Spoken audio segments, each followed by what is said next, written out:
Hello mga ka-housewife! Naluto ko na pala itong mga gulay na galing Isabela. Itong mga kalabasa ay bigay ng uncle ng aking husband, na si Uncle Wilson. Tanim daw niya. Tapos ito, nakita niyo naman yung ibang gulay ay galing sa garden ng aking father.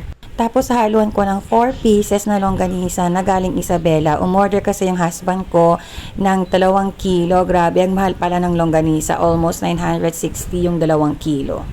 Ganito ako magluto ng pinakbet, pero hindi ko alam sa iba. Pero kasi hindi ako expert sa pagluluto. Kaya kung ano lang yung alam kong paraan, ganun ko na lang siya niluluto. Same process lang, gisa yung bawang, sibuyas, at yung ibang sangkap. Disclaimer lang mga ka-housewife, mas magaling yung mga typical talaga na Ilocano style na magluto ng pinakbet kaysa sa akin. Pero sabi naman ng husband ko, masarap naman yung luto ko. So, hindi ko na i-step by step itong pagluluto ng pinakbet. Panoorin nyo na lang. Magkakwento na lang ako habang I'm sharing you this video.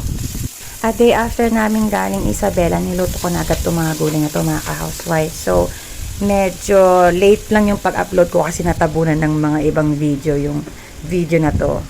Pero pag yung father ko nagluluto ng pinakbet, talagang hindi niya hinahalo ng sandok. Talagang inaalog lang niya. Pero ako, makikita nyo later, hinahalo ko ng sandok kasi hindi ko kayang i-shake mga ka-housewife.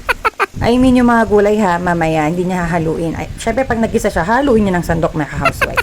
Pero later, hindi niya ihaluin ng sandok, iaalog na lang niya yung kaldero, parang ganon. Tapos gusto ko kasi sa pinakbet yung medyo super overcooked na yung mga gulay. Tapos yun, pati yung husband ko, ayaw din niya ng sitaw na fresh pa. Gusto niya yung talagang hindi mangingilo yung ipin niya.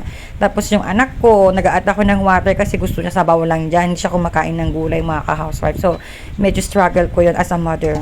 So, ito na nga. Nung nasa Isabela ako, naalala ko, nagkukwentuhan kaming magkakapatid regarding dito sa pagpa-vlog ko. Eh, sabi ng kuya ko, dapat daw yung mga video ko is yung ibang dishes ng ibang bansa. Kaya sabi ko, Babs, hindi ko nga alam magluto ng Filipino food, ibang bansa pa kaya, di ba?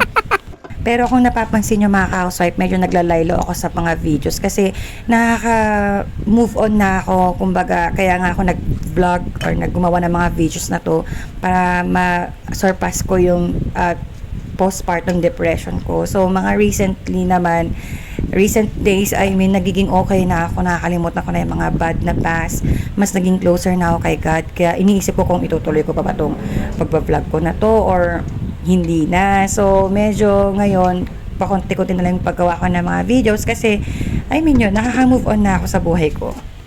Ayan, malapit ko nang maluto yung aking pinakbet. Nakalimutan ko pala i-add kanina yung sili. Pero okay lang na mas late yung sili kasi pag sobrang overcook, medyo maanghang na siya. Super thankful ako kay Jesus Christ kasi He made me closer to Him at naka-move on na ako sa postpartum depression.